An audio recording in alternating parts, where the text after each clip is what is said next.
Waalaikumsalam warahmatullahi wabarakatuh. Alhamdulillah rabbil alamin wa nasta'inuhu wa nastaghfiruh wa na'udzu billahi min shururi anfusina wa min sayyiati a'malina may yahdihillahu fala mudilla lahu wa may yudlil fala hadiya lahu. Asyhadu an la ilaha illallah wa asyhadu anna Muhammadar Rasulullah. Allahumma shalli ala sayyidina Muhammad wa ala ali sayyidina Muhammad.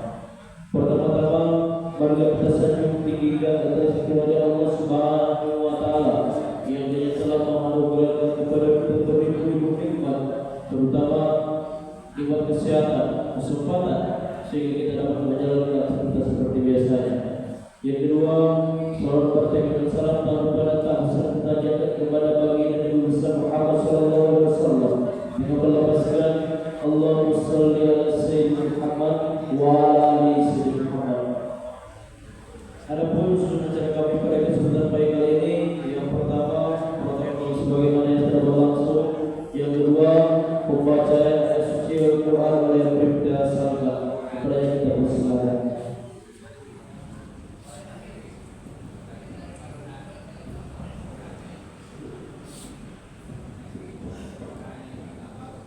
Assalamualaikum warahmatullahi wabarakatuh. Waalaikumsalam warahmatullahi wabarakatuh.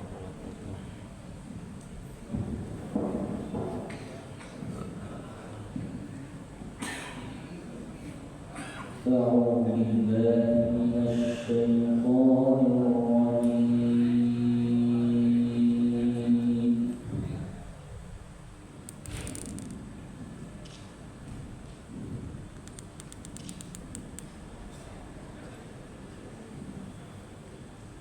بسم الله الرحمن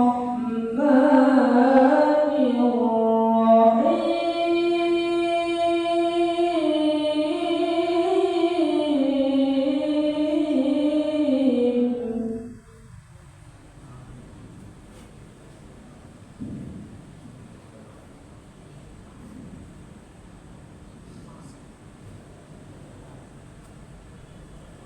أقم الصلاة لدلوك الشمس إلى غسق الليل وقرآن الفجر.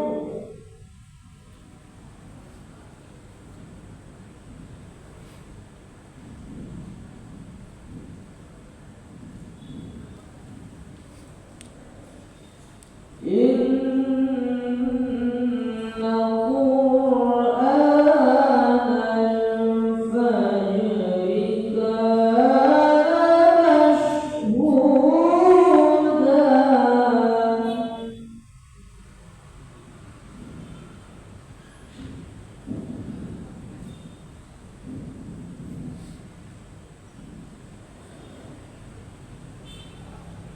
ومن الليل فتهجد به نافلة لك عسى أن يبعثك ربك مقاما محمودا.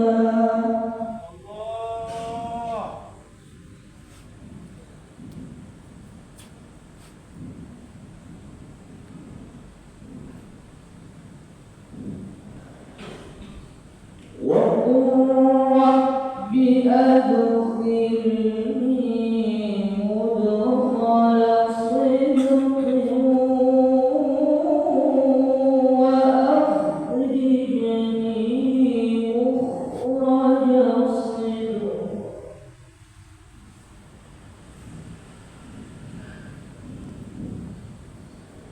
واجعل لي من لدنك سلطانا نصيرا.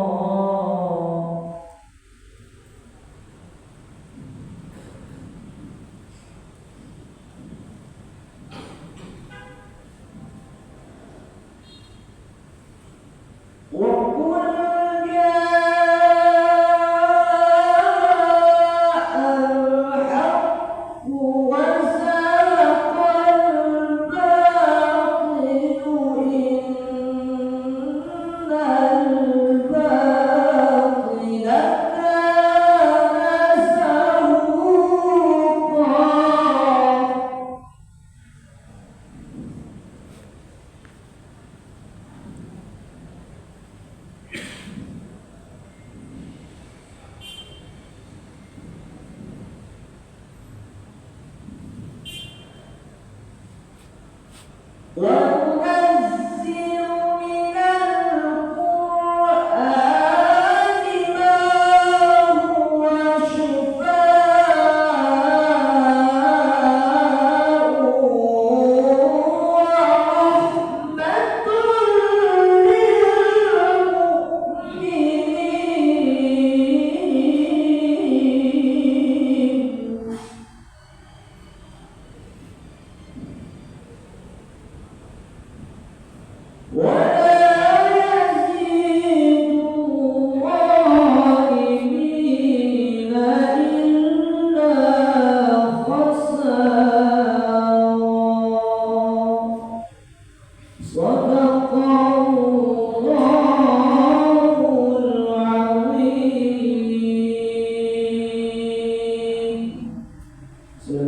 warahmatullahi wabarakatuh. Waalaikumsalam warahmatullahi wabarakatuh.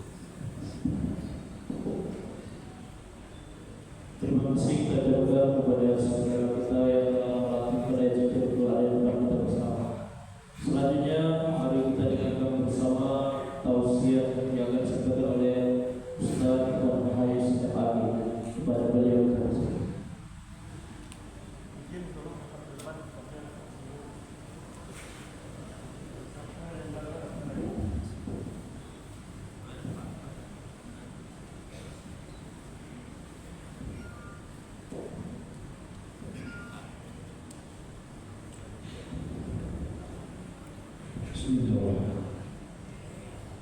Assalamualaikum warahmatullahi wabarakatuh. Waalaikumsalam warahmatullahi wabarakatuh. Alhamdulillah alladzi an'ama bi ni'matil iman wal islam wa alhamana min al-tibyan wa hadana ila subul salam. Asyhadu an la ilaha illallah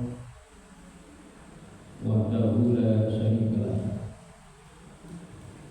wa asyhadu anna Muhammadan abduhu wa rasuluh. Allahumma shalli ala Muhammad wa ala alihi wa sahbihi ajma'in. A'udzu billahi minasy syaithanir rajim. Bismillahirrahmanirrahim. Maka Ibrahim Yahudiyya wa la Nasraniyya walakin kana hanifan musliman wa ma kana minal musyrikin. Sadaqallahu.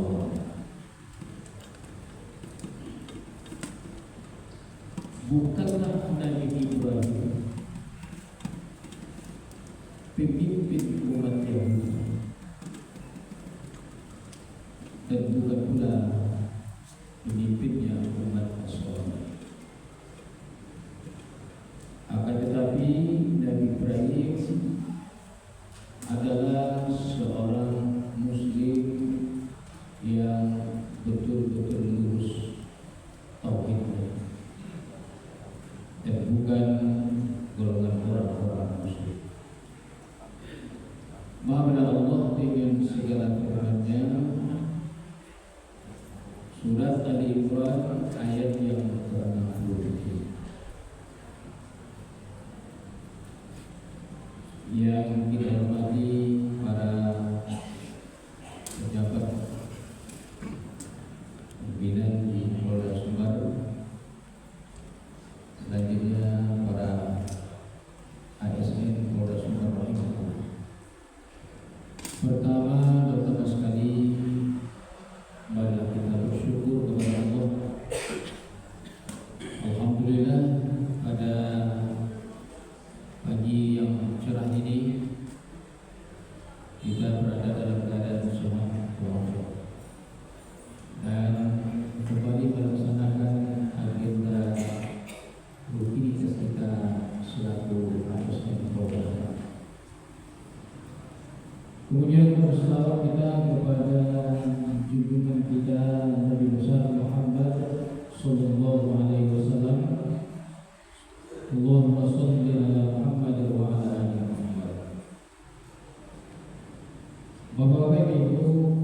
rahimahullah, kajian dua kita pada hari ini topik rahasia atau kunci kesuksesan Nabi Allah Nabi Ibrahim alaihissalam.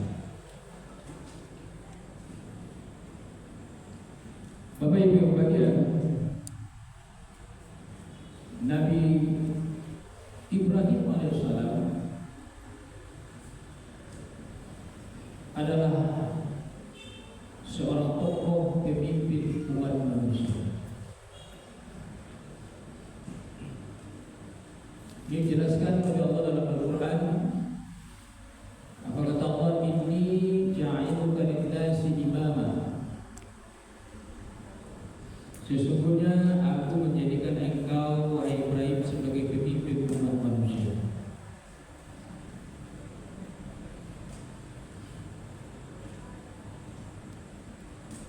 Kalau kita lihat dalam Al-Quran, para nabi-nabi Allah, ada dua orang nabi Allah di dalam Al-Quran yang diberi julukan atau gelar uswatun hasanah. Pertama, Nabi Muhammad sallallahu alaihi wasallam dalam surah Al-Ahzab 1 Allah berfirman, "Laqad kana lakum fi Rasulillah uswatun hasanah."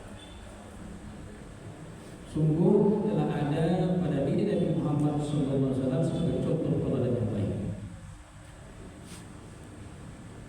Kemudian yang kedua, dalam surah Al-Mumtahanah ayat keempat, Nabi Ibrahim alaihissalam. Apa kata Allah? Qad kana lakum uswatun hasanah fi Ibrahim.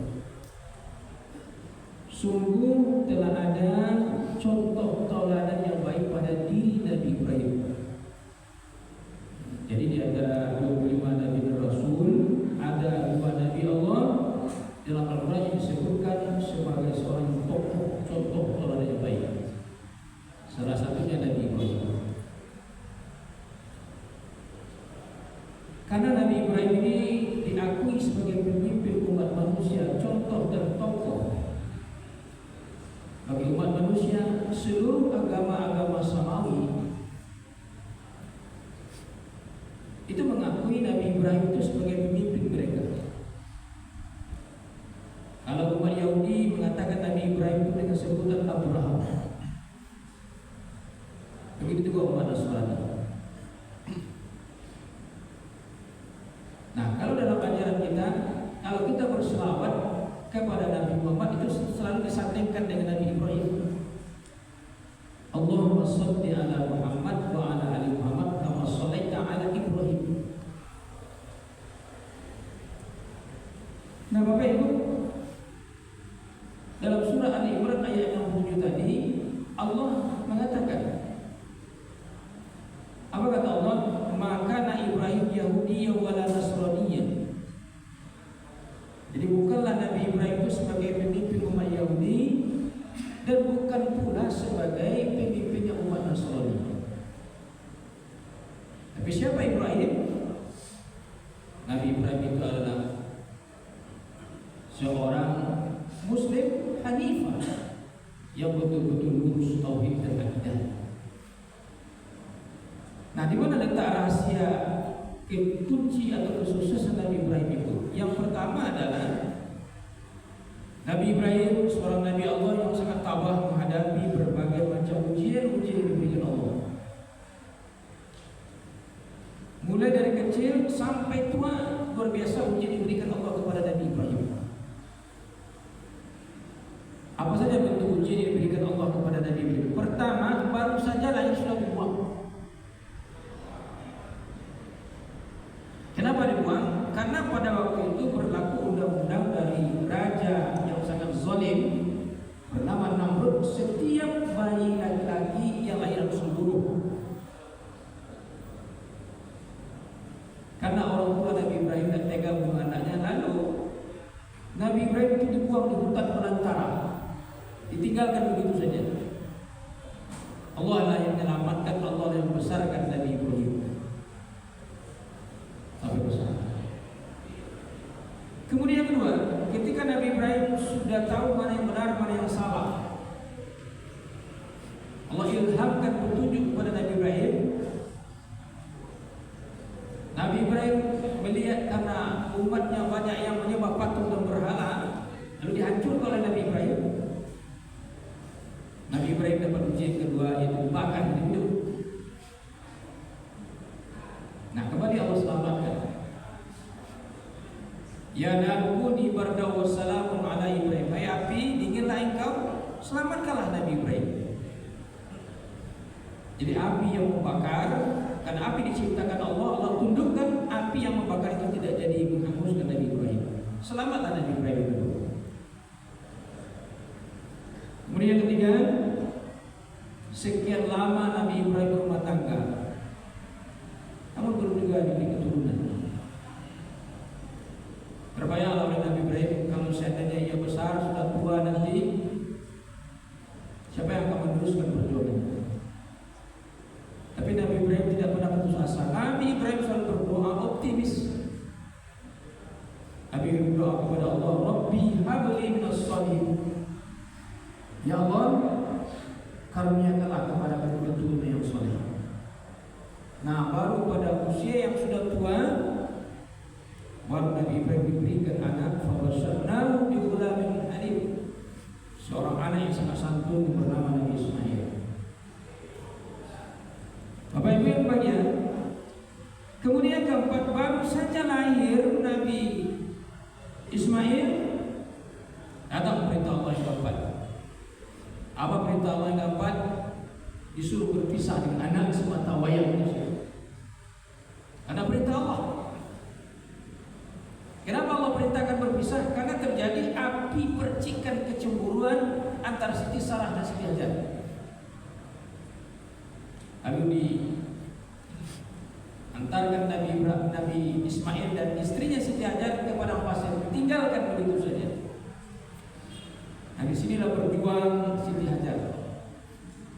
Kalau kita baca riwayatnya, saat Nabi Ismail ingin menyusu sementara air susu Siti Hajar sudah kering, dicarilah air. Dari Bukit Safa nampak bilasan air di Bukit Marwah. Setelah sampai di Bukit Marwah, ternyata tidak ketemu air. Dari Bukit Marwah nampak pula kilasan di Bukit Safa. Begitulah bolak-balik sebanyak 7 kali. Nah, peristiwa bolak-baliknya Siti Hajar antara Bukit Safa dan Bukit Marwah itu menjadi syariat dan rukun daripada haji, yaitu membawa sa'i. Karena sudah letih Siti Hajar, ia bolak-balik antara Bukit Safa dan Bukit Marwah 7 kali. Lalu ia rebahkan Ismail di padang pasir.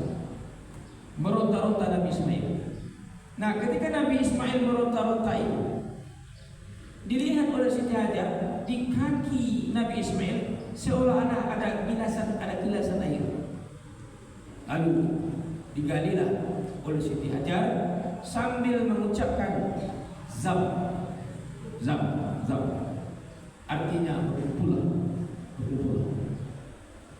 Maka bermunculah air. Dan itulah yang dinamakan dengan air Zam-Zam. Itu yang dinikmati oleh jamaah haji seluruh umat Islam. Dan mereka bawa pulang kalau mereka kembali ke ibadah haji. Bapak Ibu bagian, ini yang keempat. Kemudian yang kelima, baru saja berkumpul Nabi Ibrahim dengan Nabi Ismail. Karena dalam Al-Quran katakan falamma balagha, maka tatkala Ismail usia balik, datang perintah yang kelima yang lebih berat kepada Nabi Ibrahim adalah perintah menyembelih anak semata wayang. Diperintahkan Allah untuk menyembelih. Jadi Bapak Ibu, ini secara umum kisah Nabi Ibrahim, ujian-ujian yang dihadapi dari kecil sampai usia sudah tua. Kemudian kedua, rahasia kesuksesan keberhasilan Nabi Ibrahim sebagai pemimpin umat manusia sehingga patut menjadi contoh dan teladan bagi kita yang kedua adalah Nabi Ibrahim itu sangat pemurah. Nabi Ibrahim itu sangat dermawan hidup. Bagaimana pemurahnya Nabi Ibrahim? Dalam sebuah kitab yang bernama Miskatul Akhyar itu diceritakan ketika Nabi Ibrahim diminta untuk mengorbankan binatang ternak. Berapa korbannya Nabi Ibrahim? Korbannya Nabi Ibrahim itu adalah 1000 ekor kambing, 100 ekor unta, dan 300 ekor lembu. Nah, kira-kira kalau diuangkan sekarang berapa uang Pak? Luar biasa itu. 1000 ekor kambing, 100 ekor unta, dan 300 ekor lembu. Sehingga Nabi Ibrahim itu dipuji. Tidak hanya di bumi, di langit pun Nabi Ibrahim dipuji. Karena kedermawanan, karena pemurahnya Nabi Ibrahim. Nah, ketika Nabi Ibrahim dipuji, apa kata Nabi Ibrahim? Jangankan saya berkorban binatang ternak, lebih dari itu, andaikan Allah karuniakan aku seorang anak.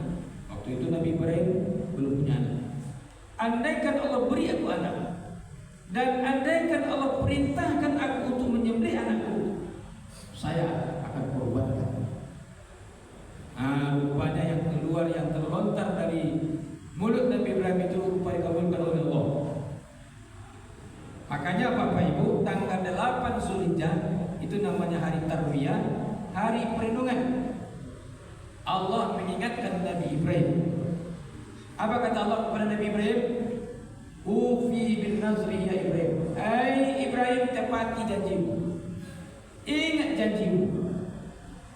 Nabi Ibrahim, kalau sudah seandainya diberikan anak, kalau datang perintah Allah, saya akan sembelih. Makanya Bapak Ibu, tanggal 10 Zulhijjah itu nama hari nahar, hari penyembelihan. Maka tak kala datang perintah itu, Nabi Ibrahim diskusi dengan anaknya. Falamma balagha mau saya qala ya bunayya inni ara fil manam. Wahai anakku, aku bermimpi anni asbauka, aku menyembelih. Apa kata sang anak? Bapak Ibu, karena anak itu lama didoakan Nabi Ibrahim. Kalau kita baca ketika sujud Nabi Ibrahim, setiap sujud akhir Nabi Ibrahim minta kepada Allah, Rabbi habli minas sholihin, betul-betul anak yang soleh yang dia peroleh. Langsung secara spontan keluar dari mulut Nabi Ismail, qala ya abati fa'al ma tu'mar. Wahai ayah, laksanakan, kerjakan wahai ayahku. Mudah-mudahan kita menjadi orang yang sabar. Falamma aslama wa tallahu lil jabin. Maka tak kala Ismail sudah direbahkan, pisau sudah dirasa dengan tajam, tak sanggup Nabi Ibrahim melihat anaknya, ia tutup kedua matanya, lalu disembelihlah Nabi Ismail. Kemudian darah bercucuran mengenai wajah Nabi Ibrahim. Rupanya ketika pisau itu digorokkan ke leher Nabi Ismail, yang ternyata yang keluar bukan suara Nabi Ismail, tapi keluar suara kibas seekor kambing atau domba. Dibuka mata oleh Nabi Ibrahim. Wanadaina ya Ibrahim. Lalu berserulah Nabi Ibrahim. Apa kata Allah kepada Nabi Ibrahim? Inna hadza lahul bala'ul mubin. Wahai Ibrahim, ini hanya ujian semata kepadamu, kata Allah. Jadi Allah ingin menguji Nabi Ibrahim, mana yang lebih cinta Nabi Ibrahim kepada anak daripada hartanya. Assalamualaikum warahmatullahi wabarakatuh. Bapak Ibu yang berbahagia, Nabi Ibrahim diuji oleh Allah dengan anak. Kita tidak seperti itu. Kita diuji oleh Allah dengan harta. Hanya 1 kali 1 tahun, 2.600.000, 2.700.000 untuk berkorban 1 kali 1 tahun dalam rangka syukur nikmat, supaya nikmat kita berkembang. Allah berikan rezeki kepada kita, mari kita berkorban. Lebih kurang 200 lebih lah 1 bulan, atau 8.000 kalau kita sisihkan uang kita per hari, dalam rangka syukur nikmat, menguji mana yang lebih cinta kita kepada Allah daripada harta. Makanya orang yang berkorban sebenarnya Bapak Ibu tidak hanya sekedar persoalan mampu,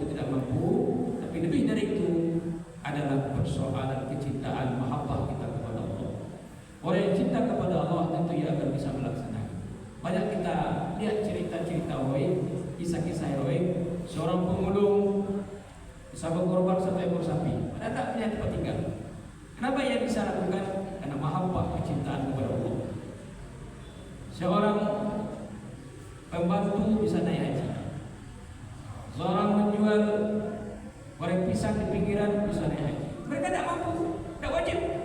Tapi kenapa mereka bisa lakukan? Persoalan kenaatan, kecintaan, dan rasa syukur nikmat yang Allah berikan kepadanya. Oleh karena itu, waktu kita masih panjang. Hari penyembelihan itu ada 4 hari, Bapak Ibu. Hari nahar dan hari-hari tasrik. 4 hari penyembelihan. Apa maknanya? Maknanya memberikan peluang kepada kita. Mana yang ingin berkorban silakan berkorban. Waktunya sangat panjang. Waktunya sangat panjang. Jadi berkorban adalah dalam rangka syukur nikmat yang Allah berikan kepada kita, supaya nikmat Allah itu selalu ada pada kita, dan supaya berkembang harta kita, dan supaya kita terhindar semuanya daripada bencana dan azab dan murka Allah. Mari kita bersyukur atas nikmat yang Allah berikan. Kita laksanakan perintah Allah, berkorban. Ada sebuah hadis yang sangat tegas Nabi mengatakan, apa kata Rasulullah? Ya, man wajada sa'atan, siapa yang diberi kemampuan untuk berkorban, sanggup, fala yudhi, tapi tidak dia laksanakan. Apa kata Rasul? Fala yaqrabanna musallana, maka jangan dekati, hampiri tempat sujud kami. Begitu tegas dan kerasnya Rasulullah mengatakan, orang yang diberi kemampuan untuk berkorban tetapi tidak ia laksanakan, maka Allah murka kepada orang tersebut. Demikian saja, mudah-mudahan ada manfaatnya dan mudah-mudahan dapat kita amalkan. Banyak maaf, terima kasih. Billahi taufiq hidayah. Assalamualaikum warahmatullahi wabarakatuh. Waalaikumsalam warahmatullahi wabarakatuh.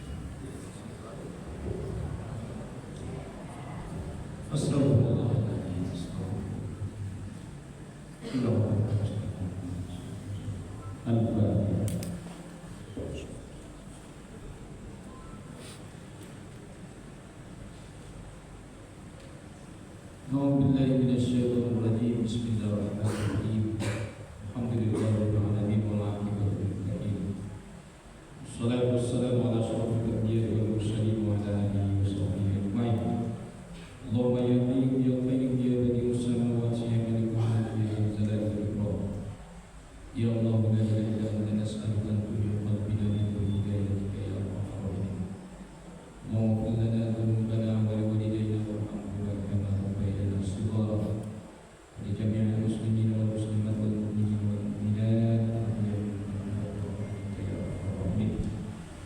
اللهم اجعلنا يا الله من التوابين واجعلنا يا الله من المتطهرين واجعلنا يا الله من العباد الصالحين.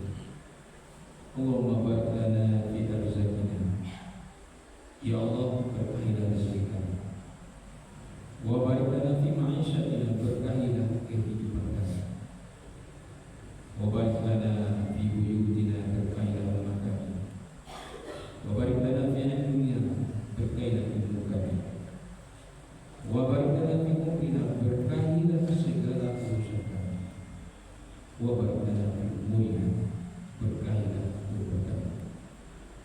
Allahumma sallimna ya Allah, selamatkan kami, wa sallim dinana, selamatkan agama kami, wa sallim jasadina, selamatkan fisik dan kesehatan kami, wa sallim amwalina min bala'i dunia wa azabil akhirah, selamatkan harta kami dari siksaan dunia dan bencana di akhirat. Allahumma inna na'udzubika min qalbin la yakhsha, ya Allah kami bermohon dan berlindung kepadamu dari hati yang tidak bersyukur, min nafsin la tasbar, dari nafsu yang tidak pernah puas, min ilmin la yanfa, dari ilmu yang tidak bermanfaat, min du'ain la yastajab, dari doa yang tidak berberkah. Rabbana zalamna anfusana wa in lam taghfir lana wa tarhamna lanakunanna minal khasirin. Rabbana atina fid dunya